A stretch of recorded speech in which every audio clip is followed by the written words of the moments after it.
Hei, labas rytas. Tai ir pasiilgote visi tetos betos ir kokio ten dar kažkoks tai Neatsimenu. nykštukas ten kažkoks tai. Tai va. Neatsimenu. Aš tai žinok, Šarūnai, aš taip jau laukiau, kada grįžti į tą rudens ritmą. Žinai, kai šiandien viena, aš seku Viktoriją Šatkauskienę ir jinai rašo, tai kas jau prisikėlė savo tikslų nuo rugsėjo mėnesio, žinai. Kas eis sportuot, kas dar ką Nuo darys. pirmadienio sportuot, nuo pirmadienio. Jo. Tai kas mes rūkyt, kas, žodžiu, dar ten ką, aš mačiau, ką moterys ten rašo, tai, žodžiu, kiekvienas savo tikslų, tik tai aš irgi galvau, kaip bus geras sugrįžti į tą ritmą, žinai, keltis tuo pačiu laiku visada, žinai, man tai jau to trūko, aš nežinau, kaip jums visiems, bet parašykit, ar vasarą nebuvot iškritę iš savo visų rėmų, nes man tai buvo labai. Ir ką ten daugiausia rašo, daugiausia sportuoja, meta rūkyt, meta svorį turbūt, ką dar daro? Jo, daugiau sportuoja, tai meditacijos, tai jogo, žinai, pradės, tai saldumynų nevalgys, lygiai tą patį, ką nuo naujų metų žmonės savo pasižada. Čia yra klasika. Tai va, ir taip metai iš metų mes pasižadam, tik tai klausimas, ar kas nors pasikeičia, ar kas nors pasikeičia. Nes, kaip sako, mes esame įpročių vergai ir jeigu žmogus, pavyzdžiui, meta rūkyti, jis peršoka nuo kito įpročio, tada pradeda nevalgyti, o ėsti viską iš eilės. Tai žinai, kaip neperšokti nuo to vilko ant meškos. Žodžiu, bet čia jau lyriniai nukrypimai, šiandien yra kiek kita tema, šiandien mes kalbėsim, kaip nesusigadinti savo gyvenimo su tinklinė rinkodara. Ir kai Šarūnas pasakė šitą temą, aš galvoju, labai gera tema, tikrai yra ką pakalbėti. Tai Šarūnai, ką dar tu norėtum pasakyti? Aš noriu pasakyti, kad gamtoj tuščios vietos nebūna, jeigu viena, nereikia būti idealiu žmogum. Idealus tai yra arba miręs, arba išprotėjęs, arba neadekvatus. Kaip minimum 1 iš 3, tai reiškia klysti yra žmoniška, daryti klaidas yra žmoniška, tyrinėti žmoniška. Ir tai yra visiškai normalu, blogai nieko turbūt apskritai nedaryti. Ir šiandien tema, kuri, įdomi tema, nes matome aplinkui, girdime aplinkui, žinot, tinklinės rinkodaros žmogus, reiškia, tai tas žmogus, su kuriuo kuris neturi nei draugų, nei giminių, nei pažįstamų, nei nieko, nes pas jį yra vienintelė tema, tai yra kaip iš jo kažkas kažką turi nupirkti arba tapti verslo partneriu, klasikiniu atveju, turbūt. Tokia yra nuostata, gera ir bloga, mes apie tai šiandien analizuosim, kaip į ten nenueiti, kaip nebalansuoti galbūt ant tos ribos. Be abejo, tikimės, kad ir jūs pasidalinsite savo nuomonę, jeigu nesekate kanalo, be abejo, jį seksite, mums tai labai svarbu, paspausite patinka ir šią temą kartu mes dar giliau pagvildensime, nes tema yra turbūt kaip tautosaka, kaip mitai ir legendos apipinti aplink šitą, apie šią verslo sritį, taip ir, žinot, kai kas išgirsta, tai jau dabar viskas, nei giminių, nei artimų, nei pažįstamų, mes čia jau nieko nebeturėsim, nes visus atiek tu užknisi aplinko ir iš tikrųjų, kur yra tas balansas tarp sveikos proto, kur yra balansas tarp kompetencijos, kurią tu sakai, kaip apskritai ir kiek sakyti, kam siūlyti ir apskritai kaip dirbti, kaip tą protingai tą prospektingą nedaryti, kad nenueiti į tą lyriką, apie kurią aš dabar užsiminiau. Tai, Ema, kaip išlaikyti sveiką protą tinklinį? Jo, kaip labai čia iš tiesų yra geras klausimas, kaip išlaikyti tą sveiką protą, tai jau Šarūnas ir pradėjo nuo to iš tiesų. Visų pirma, tai aš niekada nepradedu kalbėti, kol manęs nepaklausia. Pavyzdžiui, ir jeigu jūs suvažiavę į giminės susitikimą, kaip pavyzdys, pradedat kažką kalbėti ir jūs jau puolat pasakot apie savo kompaniją, apie šitos produktus, ir nieko iš viso, nes mano galva, žinot, kada neįvyksta pardavimas, kada tie tinklinės rinkodaros atstovai kalba daugiau už tuos, kurie klauso. Čia yra visa problema. Jūs turite būti tas žmogus, ta vizitinė kortelė, kurio patys žmonės turi klausti. Ką tu darai, kad taip atrodai? Ką tu darai, kad tu turi tiek energijos? Kodėl tavo akį švyti?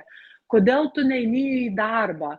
Kodėl tu kodėl, jie turi klausti, o ne jūs susitikus pradėti, nes kai mes užverčiam, aš tai šiaip mėgstu naudoti žodį apvemiu. Jau jeigu žmogus apvemia tave informaciją, tai žinot, kaip nesusigadinti savo gyvenimo. Neapvemkit žmonių tą informaciją, nes žinot, kas atsitiks?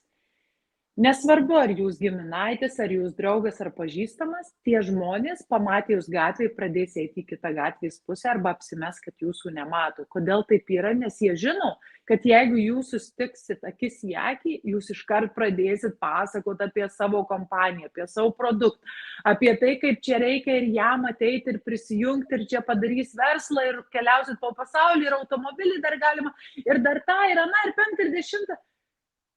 Ir nebėra to rankinio stabdžio, kurį kartais tikrai reikia užtraukti. Tai nenorit, jeigu susigadinti savo gyvenimą, tai daugiau klausykit ir mažiau kalbėkit. Nuoširdus patarimas, kuris visada pasiteisina. Ar sutinki, Šarūnai? Bet turbūt tai nereiškia, ir taip ir ne. Čia vėlgi reikėtų rasti tą aukso vidurį. Taip. Nes yra N atvejų, tiek turbūt mano toje jau ne vienerių metų patirtyje, tiek turbūt tavo patirtyje, kad nedasakyta arba kai nedavesta iki galo arba neprivesta, tai lygiai tas pats, kas yra persakyta. Na, čia turbūt galima būtų palyginti su sriuba. Tai yra, jeigu tu ją persūdai, tai jinai nevalgoma, bet jei tu jos nedasūdai, jinai irgi nevalgoma. Tai kaip rasti tą aukso vidurį, čia vėlgi reikia patirties ir čia turbūt geriausia tam patirtis, tai yra 100 pristatymų produkto ir arba verslo, apie kurį mes čia dažnai kalbam. Tai yra tam, kad susiformuoti, bent minimalią patirtį, reikia padaryti, bent 100 pristatymų ir tada tu kažką tai gali pasakyti, kaip tai yra, kodėl taip yra ir apskritai kaip. Ir pavyzdžiui, aš galiu pasakyti, kaip aš darau ir pasidalinti realiai veikiančių modelių, jeigu, pavyzdžiui, aš manau, kad vienas ar kitas žmogus galėtų pirkti produktus arba tapti verslo partneriu, aš radęs progą tiesiog padovanoju jam vieną kitą produktą radęs progą. Tai yra, žmonės visi mėgsta dovanas ir tikrai turiu ne vieną pas save klientą, kuris gavęs tai, tiesiog vėliau paklausė, sako, kur aš galėčiau dar įsigyti, arba aš nesakau, kad visi, tačiau iš 10, 4-5 tikrai tai yra. Tokia yra statistika ir čia tokia, gal net daugiau pasakyčiau yra. Tai yra, aš padovanoju kažkokį tai, tik padovanoju tai, kas tam žmogui iš tikrųjų įdomu, kas tam žmogui tikrai reikalinga ir vėliau tiesiog įvedu toliau į tą pačią kalbą. Arba susidarius tam tikrai situacijai, ne taip, kaip Ema sakė, kad ten apvedė viską ir viskuo, tiesiog pasakai apie tai, kas jam yra. Jeigu tai yra verslas, tai yra verslas. Jeigu tai yra produktas, kuris reikalingas tam tikram, ten asmens higiena galbūt detoksikacija, galbūt ten svorio korekcija ar kažkas, tai kas yra svarbu tam žmogui, tu tiesiog pakalbė apie tai ir jeigu jisai sutinka, palieki jam informaciją ir vėliau vėlgi stebi, kad žmogui tos informacijos toliau netruktų, bet tai nereiškia, kad tu ten degančiom akim puoli ir užlipi jam ant galvos su viskuo, bet dasūdyti irgi visada reikia ir taip pat kaip ir nepersūdyti. Kaip atskirti vieną nuo kito, labai paprastai tiesiog dažniau virti tą sriubą ir žiūrėti, kas yra kas. Tai yra, mes darome, analizuojame, datvarkome ir vėl darome, net virkščiai. Tai yra, reikia visada analizuoti, kodėl nepavyksta, kodėl nėra rezultato, kas buvo galbūt daroma ne taip, ar kaip padaryti kitaip, kad būtų geriau. Ir taip toliau. Tai yra būtent tokiu būdu, nes jeigu tik tai tu vemi, kaip Ema sako, tą informaciją ir matai, kad nėra rezultato, reiškia, tu darai tiesiog kažką tai ne taip. Lygiai tas pats, jeigu tu pastoviai lauksi, kad pas tave kažkas paklaustų ir nedarysi prospektingo elementaraus, irgi nebus turbūt gerai. Tai 101 pristatymų su analizėm ir rezultatas, bet kuriuo atveju tikrai bus, mano bent aplinkoje, kurie taip tiek yra padarę, tikrai, vienaip ar kitaip rezultatą turi, gauna ir aš matau, kai jie tik nustoja tai daryti, tai yra arba kaip iš didelio azarto pradeda tiesiog vemti informaciją, arba atvirkščiai, kai jie nedakalba, tada nėra rezultatų. Žinot, dar kas yra labai svarbu, nebūti visažiniais. Ką aš noriu pasakyti? Yra labai daug žmonių, kurie bijo pasakyti, kad jie kažko nežino. O man kažkas į akį krito. Kad jie kažko nežino. Ir kartais, kai žmonės susiduria su tokiais žmonėm, pavyzdžiui, jeigu tu dirbi kompanijoje, kurioje yra sveikatinimo produktai ir viskas, kas liečia žmogaus geresnę savijautą, geresnę sveikatą, ir tu, pavyzdžiui, bijai pasakyti, kad kažko nežinai ir pradedi tą žmogų konsultuoti, nu taip įkrito kažkas, kad ojojoj. Tai gera tema, aktuali informacija. Arba labai nepatogi, nes, žinai, kai būna, jau taip įkrenta nepatogiai, tai gal ir patyti. Pasistengsiu nemirksėti, nes labai duria. Tai tu gal išsiimki iš akies tada, o aš tada gal, jeigu aš tavęs jau. gal viskas bus gerai, gal išsimirksėsiu, bet esmė tame, kad jeigu mes bijom pasakyti, kad mes kažko nežinom ir pradedam burti tam žmogui iš tirščių, nu va, tu, pavyzdžiui, žmogus pasako, kad turi tam tikrą problemą, ar ne, ir jis galbūt negali kažko naudoti, arba geriau ne. Ir pavyzdžiui, žmogus neturėdamas jokios kompetencijos ir jokių žinių pradeda sakyti, ne, čia viskas bus gerai, tu čia naudok, čia tas bus gerai, anas, 5, 10 sustato vos ne žodžiu visą sistemą, ko tam žmogui reikėtų. O tam žmogui gali labai pabloginti jo situaciją, vien tas nežinojimas ir vien tas, kad tu bijojai pasakyti, kad tu nekompetitingas šitoj srity, tu dar nežinai šito atsakymų. Ir aš tų būrenčių iš tirščių esu nes man tas fanatizmas, kada visi sako, oi, čia visiems, čia viskas tinka, čia žodžiu šitie produktai ir taip, ir taip, ir taip. Nu negali tai būti. Gali būti žmonių, kuriem netinka. Arba gali atsirasti tokių, kuriem, bet vienoj situacijoje, va, tie bus geriau, pavyzdžiui, produktai, o kitoj situacijoje bus tie geri. Ir pagal tai, kad čia kaip su tuo šampūnu, ar ne?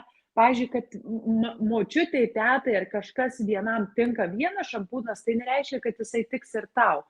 Tai va, jeigu nenorit susigadinti savo reputacijos, savo, nu čia taip mes išsireiškę skambiai gyvenimo, ne, tai nevaidinkit visažinių ir neburkit žmonėm iš tirščių. Sakau nuoširdžiai, dėl to, kad galit labai arba pabloginti žmogui situaciją, arba, nežinau, dar nuvažiuoti į lankas, kas jau paskui patiem labai skaudžiai atsisuks. Ir čia mes pereinam prie turbūt esminės, man bent jau mano akim žiūrint šios visos temos tokio vinio, galima tai pasakyti, kad nežinau kaip tu, Ema, bet matai tau akį, aš net čia, aš sakau, ot gerą temą išsirinkai. Tema nereali, čia matai kaip net organizmas reaguoja. Tai yra, vieni skambėtų taip, kad mano požiūrį, nors galbūt yra ir nesutinkančių su tuo, kad tinklinės rinkodaros versle kokia 60-70 procentų turi tavyje būti produkto arba paslaugos, tai tu turi būti tos ekspertas, tai ką tu pardavinėjai, ir tu pats turi tai vartoti, tu pats turi tuo tikėti, tu pats turi su tuo būti ir gyventi, vadinkim, ir mano akim žiūrint, tai turėtų būti per 70 procentų ir likusi dalis turi būti verslo. Tai yra neatvirkščiai, nes jeigu didesnė dalis yra verslo ir tu į tai žiūrai tik kaip į verslą ir ne kitaip, tai į tai ir taip reikia, bet tu turi būti ekspertas, ambasadorius, žinovas, ekspertas to, ką tu rekomenduoji, to, ką tu siūlai, tuo, ko tu siūlai užsiimti. Jeigu yra atvirkščiai, o kaip daugumoje atveju aš labai dažnai pastebiu ir pas savo verslo partnerius, kai to verslo kai to produkto yra mažiau, tai yra žmogus, bet tik pinigai uždirbti, viskas gerai, yra tikslai, tačiau tu gaunasi taip, kaip sako Ema, tu tada siūlai audio ir video pas tave išsiskiria. Tai yra, tu kalbi apie savo produktą, kurį tu siūlai, tačiau realiai energetiškai jaučiasi, kad pas tave nėra nei pasitikėjimo tų produktų, nei tu gal pats jį vartoji, nei tu jį gerai pats esi išstudijavęs, nei tu tiesiog pirmoji vietoje yra verslas ir pinigai ir žmonės tikrai tai visada jaučia ir va tada atsiranda tas, kai tu pradedi gadinti savo gyvenimą, bent iš savo patirties aš tiek esu pastebėjęs ir tiek galiu pasakyti. Kaip grįžti atgal į vėžes, padaryti, kad tavyje būtų daugiau tavo produkto arba paslaugos, su kuriuo tu dirbi. Tai yra daugiau kalbėjimo apie produktus savo storiuose, reelsuose gyvai, daugiau vartojimo pavyzdžių, kaip tu tai darai tavo storiuose, reelsuose gyvai, skelbimuose, kitoje galimoje medijoje. Tai yra daugiau kompanijos, daugiau produkto ir mažiau verslo. Ir atvirkščiai, jeigu pas tave yra, tarkim, jau tave žino, tave pozicionuoja, nes labai dažnu atveju irgi būna ir atvirkščiai būna. Tai yra žmogus, žino, jisai vartoja, jisai yra tavo labai geras klientas, tačiau jis yra nesupažindintas su verslo galimybė, jis tiesiog to nežino. Ir po to apie tai irgi nereikia pamiršti užsiminti. Tačiau aš pastebėjau, kad produktinėse kompanijose daugiau sėkmės, bent mano atveju, yra, kai tu pozicionuoji vis dėlto kompaniją per produktą, o ne per verslą. Nes tokiu atveju ir audio ir video neįsiskiria, tokiu atveju, kai Ema kalbėjo, nebūna to disbalanso tarp informacijos, kai tu tiesiog kalbi su pinigais, su pinigų ten eurų ar dolerių ženklais akyse, tokiu atveju būna viskas natūraliai ir taip, kaip turi būti. Ir būtent tinklinė rinkodara nuo visų ten kitų, kuo dažnai kalbama finansinių piramidų įvairiausių, tuo ir skiriasi, kad finansinė piramidė nuo tinklinės rinkodaros verslo modelio skiriasi tuo, kad ten finansiniai piramidai nėra produkto tiesiog. Ir tai yra tik tai kažkokia tai machinacija neaiški. O tinklinės rinkodaros kompanijoje, kuri gyvuoja ne vienus metus ar dešimtmečius, visada yra pirmoje vietoje stiprus produktas, kuris yra vartojamas ir per kurį yra sukuriama apyvarta. Tai tą reikia visada žinoti. Todėl lyg tai ir pats verslo modelis mums sako, kad tam, kad mes nesusipyktumėm su giminaičiais, artimais ir pažįstamais, kad taptumėm savo srities specialistų, kad nepersilenktų sveikas protas su pinigų ženklais akyse, reikalinga pirmiausia save galbūt sukurti ir supozicionuoti kaip stiprų to produkto ar paslaugos vartotoją, žinovą, ekspertą. Jo, ir dar žinai ką, Šarūnai, aš galvoju, kad yra auksinė taisyklė. Žmonės gali pamiršti, ką tu jiem pasakei, bet niekada nepamirš, kaip privertė jaustis, ne? Ir jeigu mes, pavyzdžiui, aš esu susidūrus tokiais atvejais, kada tau, pavyzdžiui, rašo šaltas tas vadinamas žinutes, ne, tą daro prospektingą, ir tau parašo žmogus, aiškiai nepasižiūrėjęs net į tavo profilį, siūlo tau galimybę, ne, kaip pavyzdys dirbti su tinklinė rinkodara. Ir tu parašai, kad ačiū, tavęs nedomina, arba ten dar kažką, ir žmogus, pavyzdžiui, tau sako, visi sveiko proto žmonės maždaug priimtų šitą galimybę arba dar kažkas. Ir suprantat, apie ką kalba eina? Ar tas žmogus yra kompetitingas, ar tas žmogus iš viso supranta, ką jis čia daro, ar tas žmogus iš viso supranta, kaip reikia kalbėti, bendrauti su kitais žmonėmis. Nes žmogus tau siūlo galimybę, pavyzdžiui, pradėti savo verslą, papildomai užsidirbti, bet akivaizdžiai turi nulį bendravimo įgūdžių. Tai čia yra lygiai tas pats, kas aš sakyčiau, dabar aš atsidarau, pavyzdžiui, kokį restoraną arba kavinę ir man reikia, pavyzdžiui, viso personalo, kuris dirbtų virtuvėje, ne? Ir pradedu rašyti iš eilės visiems. Ir rašau kirpėjom, manikiūristėm, žodžiu, visiems banko darbuotojams ar dar kažkam, kad ateitų pas mane į restoraną dirbti. Tai ar tie žmonės yra tinkami tam darbui? Ne. Tie žmonės bus puikūs virtuvėje šefai, bus puikūs virėjai ir taip toliau. Tie, kuriems patinka tai, ką jie daro, tai ten, kurie turi daugiausiai to išsilavinimo ir specialybės. O čia gaunasi, kad žodžiu siūlau visiems iš eilės ir jeigu tas žmogus pasako nuoširdų, ne, ačiū, manęs nedomina, tu supyksti ant jo ir pasakai, kad tu nesi sveiko proto žmogus, nes tu, žodžiu, nepamatai šitos galimybės. Ne visiems šita galimybė. Ne visiems dirbti kirpėjais, ne visiems dirbti banke, ne visiems kurti savo verslą, ne visiems. Tai jeigu nenorit susigadinti savo gyvenimo, tai nesistengkit šitą verslą parduoti visiems žmonėms iš eilės ir paskui dar ant tų žmonių versti kaltę, kad jie yra nesveiko proto arba kad jie kažkokie nenormalūs, kad jie nemato tame galimybės. Ne. Nesakau, tuos žodžius aš galiu pamiršti, bet tą būseną, kai priverčia pasijausti žmogus, kai tau parašo tokią žinutę, to pamiršti neįmanoma. Ir jeigu jūs kažkada kažką įžeisit, kažkada pastatysit kažką į nepatogią situaciją, jie to niekada nepamirš. Tai būkit protingi.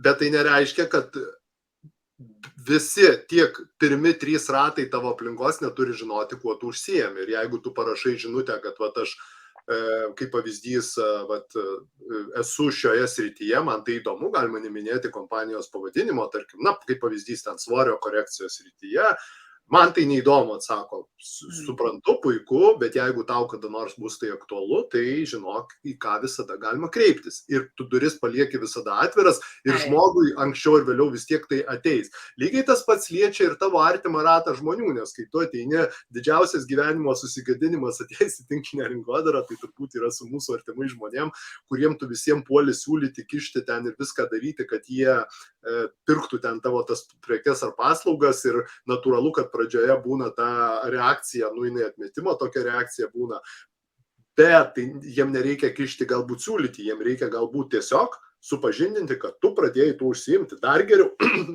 jeigu jūs turite išskirti vienokį ir kitokį biudžetą, tiesiog padaryti savo artimam ratui dovanėlės, kur su jūsų ten internetinio puslapio ar jūsų kitokio kažko kontaktais, jūsų galbūt produktą ar ten kažkokią informacinį bukletą, ant kurio būtų jūsų kontaktai tiesiog užrašyti, o dar geriau ir tai, kad žmogus tiesiog išbandytų, panaudotų ir žinotų, kad tai yra, kad jūs tuo užsiimate, kad jeigu bus kažkada tai aktualu, žinotų pas ką kreiptis, nes aš žinau labai tikrai nemažai situacijų, kai netgi artimi žmonės dėl to, kad nežinojo, kad jų kažkas tai iš jų rato užsiima, bet būtent dirba su tais produktais, pradėjo pirkti arba tapo ten, nežinau, registruotų klientų pas kažką tai kitą, vien tik todėl, kad kažkas jam nepasakė. Tai vat atvirkštinių dalykų įvairiausių yra, tačiau aš nežinau kaip jum, bet man, pavyzdžiui, jeigu kažkas tai padarytų dovanėlę, ten produkto arba informaciją apie kažkokį tai paslaugą, su kuria tu pradedi dirbti, man kodėl, ne, man būtų tikrai visada įdomu susipažinti, paskaityti ir galbūt ateis gyvenime etapas, kai man bus tai aktualu. Juo labiau, kad tie žmonės, didžioji dauguma to aplinkos ir to rato, jūs tikrai pradės stebėti. Ir jeigu jūs taip darote vienaip ar kitaip kūrybiškai ir aktyviai, jeigu jūsų gyvenime įvyks, o tie pokyčiai einant tinklinės rinkodaros verslininko keliu, tikrai jie dažniau tikrai jie visada įvyksta, keičiasi jūsų pasaulėžiūra, mintis, jūs lankote kursus, seminarus, saviugdos vienokius ar kitokius renginius ir jūs patys realiai keičiatės ir tam žmogui irgi pasidarys įdomu. O gal ir man tai reikėtų pabandyti, gal ir man čia reikėtų ateiti ir atrasti savo tą verslo modelį. Tai ir kalbėti, ir nekalbėti, bet reikia nepersudyti tos ribos, bet ta nuostata, kad su savo artimu ratu aš nebedirbu, vienareikšmiškai reikėtų turbūt savo išmesti iš galvos, nes jūsų artimas ratas pirmiausia turi sužinoti, kad jūs to užsiemate. Ir tai galima padaryti labai gražiai, labai kūrybiškai, neįkyriai, tai yra, kaip minėjau, darant dovanėlės, tvarkingai susitvarkius savo socialinį tinklą, beje, kaip tvarkyti socialinį tinklą, šiame kanale tikrai yra ne vienas jau video įdėtas, padaryti taip, kad tai būtų jūsų darbinis puslapis. Ir tik taip laiko klausimas vėliau, kaip Ema sako, kada žmonės patys ateis pas jūs, pasakys, tu va tada kalbėjai apie tai ir apie tai, man irgi tai gal būtų įdomu. Ir tai tikrai yra taip. Labai gerai. Dabar kažkur mintis pabėgo, sakau, šiandien, kol įsivažiuosim rugsėjo mėnesį čia į visus tuos. Apietiška. Ką noriu dar pakalbėti ir kas mano galva yra labai svarbu. Daugelis žmonių, kurie ateina į tinklinę rinkodarą, nedaugelis, gal jau aš čia visiškai hiperbolizuoju, yra žmonių, kurie ateina į tinklinę rinkodarą ir bando sutrumpinti kelią. Ir tai yra, pradeda, pavyzdžiui, savo verslą statyti ne visai etiškais būdais arba nesilaiko, pavyzdžiui, kompanijos nustatytų tam tikrų taisyklių. Kaip manot, kiek ilgai tokie žmonės išbūna tokiuose kompanijose? Patikėkit manim, tikrai neilgai. Aš pažįstu ne vieną, kuris pradėjo daryti ne viską taip, kaip priklauso ir dabar šitų žmonių jau jų nebėra. Apie ką aš konkrečiai kalbu? Pavyzdžiui, yra žmonių, kurie ateina dirbti su kompanijom ir pradeda, pavyzdžiui, pigiau pardavinėti produktus savo aplinkos žmonėm, ar ne? Taip, galbūt siekiant vienos ar kitos kvalifikacijos, tai tam žmogui padeda, ar ne? Bet žiūrėkit, kas atsitinka. Jeigu aš savo visiems pažįstamiem pradedu pardavinėti tuos produktus už savikainą, ne kaip pavyzdys, už tą kainą, kurią aš pats perku, kas atsitinka? Tas žmogus jis niekada nebepirks iš jūsų brangiau, nes jis žino, kad jis niekada nebesiregistruos pas jūs, pavyzdžiui, kaip klientas, nes jis žino, kad jeigu jis jau pas jūs pigiau nusipirko, jis brangiau iš jūsų nebepirks. Tada jūs nupjaunat šaką, ant kurios pats sėdit, tada jūs, kaip čia sakyt, kai sako, tinklinė rinkodara būtų žavus verslas, jeigu jame nebūtų žmonių. Tai vat mes patys realiai viską ir sugadinam, vat darydami tokius veiksmus. Mes patys, pavyzdžiui, kenkiam savo, pardavinėdami pigiau, arba išpūsdami burbulą, arba perdėdami rezultatus, kuriuos galima pasiekti, nupieždami tą tokį vaizdą, kuris kitam žmogui gali būti toli gražu netaip lengvai pasiekiamas, ar ne. Kai mes kalbam apie greito praturtėjimo schemą, kai mes sakom, kad čia nieko daryti nereikės. Ir kai mes vedam paskui save tokius žmonės, tai kas atsitinka? Paskui mes verkiam, kad mūsų komanda nieko nedaro ir tai yra normalu, nes jūs sakėt, kad nieko daryti nereikės.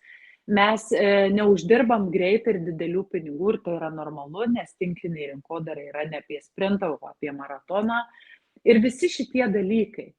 Jeigu mes pradėtume, įsivaizduokit, jeigu visi tinklininkai niekada neparduotų pigiau produkto kažkam kitam, o darytų tai viską pagal taisyklės, ar ne, pagal kompanijos reglamentus, etikos kodeksus ir taip toliau.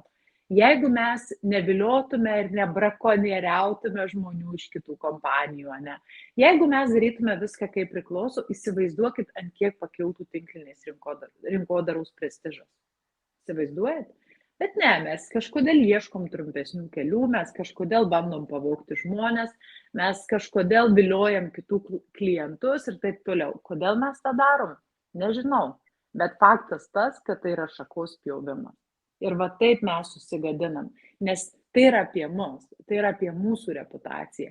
Ir tai, kad jūs darot kažką ne visai leistino, aš čia jūs, tai nereiškia, kad būtinai tas, kuris dabar žiūri, ar ne, kažkas gali tai daryti, tai žinokit, kad jūs kenkiat realiai patys savo. Tai va, toks moralas, bet tai irgi yra apie tai, kaip nesusigadinti savo reputaciją. Bet iš kitos pusės, kai tu praėjai tą jauno kario kursą, tai yra pradžioje, kai tu sužinai viską, kaip tai yra visus tuos pagrindus, kas yra socialinių tinklų medija, kaip susitvarkyti socialinį tinklą, kas yra tavo kompanijoje markė, koks yra planas, kokie yra klasikiniai darbiniai instrumentai. Tada atsiranda kita labai gera taisyklė, kuri ne tai, kad ant ribos vaikšto, bet šiek tiek prieštarauja tai, ką sako Ema, jeigu nori kitų rezultatų, daryk taip šiek tiek kitaip, negu daro kiti. Ir tai yra tiesa. Tai viskas, aišku, pasaulyje yra jau išrasta, reikia tiesiog žiūrėti, kaip daro galbūt kitose kompanijose kažkas tai turi gerą patirtį, lankyti be abejo kursus, mokymus, seminarus, kur tu tos informacijos irgi gauni pakankamai daug ir apskritai būti tarp tokių žmonių. Ir turbūt baigiant šią įdomią temą, aš norėčiau dar kartą akcentuoti, pasakyti, bent tą patirtį, kurią aš turiu, kuri man veikia, nors tai gali būti irgi nebūtinai tiesa, tai yra, jeigu yra pas jūs, jeigu esate tinklinė rinkodara ir jau pradedate, matote, kad jūsų vengia aplinkiniai giminės, artimieji ir apskritai žmonės gatvėje, įneškite daugiau į savo gyvenimą paslaugos arba produkto, su kuriuo jūs dirbate. Tai reiškia daugiau ne verslo, o demonstravimo, kaip jūs vartojate savo produktą arba paslaugą, kurią jūs siūlote. Ir taip persverti tas sūpuoklės į kitą pusę. Tai yra į tą pusę, kur yra daugiau eksperto, kur yra daugiau žmogaus žinovo savo kompanijos ir produkto ir mažiau piniginių ženklų akise. Ir viskas įgauna tada savo balansą. Žmonės pradeda, kaip Ema sako, patys klausti apie jūsų paslaugą ar produktą, nes jūs kažką jam padovanojote ir jam po kažkurio laiko tai pasidarė įdomu. Žmonės nustoja jūsų vengti, klausia kartais apie kitus, reiškia kitus jūsų kompanijos produktus arba apie verslo modelį pradeda klausti ir atsiranda tas normalus abipusis kontaktas. Tai va, tokia mano bent jau receptas, pakankamai paprastas receptas, įnešti į savo gyvenimą tiesiog daugiau tos kompanijos ir mažiau to verslo modelio ir supynės po kažkurio laiko įsitiesina ir tampa pusiausvyra tokia, kokia turi būti. O jeigu turite kažką papildyti arba pasakyti savo mintis, kas jums galbūt sugadino gyvenimą arba matot, kad kažkam gadina gyvenimą, būtinai parašykite į komentarus. Mums labai gera tas abipusis ryšys. Kitas dalykas, labai kviečiam prenumeruoti mūsų šitą puslapį, mums labai gera dalintis ir visada mus galit klausyti podcastuose, va įsidėjau ausinukus, bėgiojat, dirbat, plaunat grindis, indus ar dar kažką. Visada galit klausyti mūsų ir pasisemti kažkokių naujų idėjų. Tai turbūt viską pasakėm, ar ne, Šarūnai, ir ką, iki kitų susitikimų. Iki kitų susitikimų, tikrai taip, tema tikrai aktuali ir tikrai jai yra receptas, tai nereikia gyventi tuo stereotipu, kad jeigu tu tinklinė rinkodara, tai tu neturi nei giminių, nei artimų, nei pažįstamų, nes tiesiog visi vengia su tavim bendrauti. Galiu pasakyti, yra viskas tiesiog atvirkščiai. Tapkite savo kompanijos ekspertų, savo produkto ekspertų, savo nišos ekspertų ir pamatysite, kaip žmonės patys į jūs kreipsis. Tai šiandien tiek. Iki.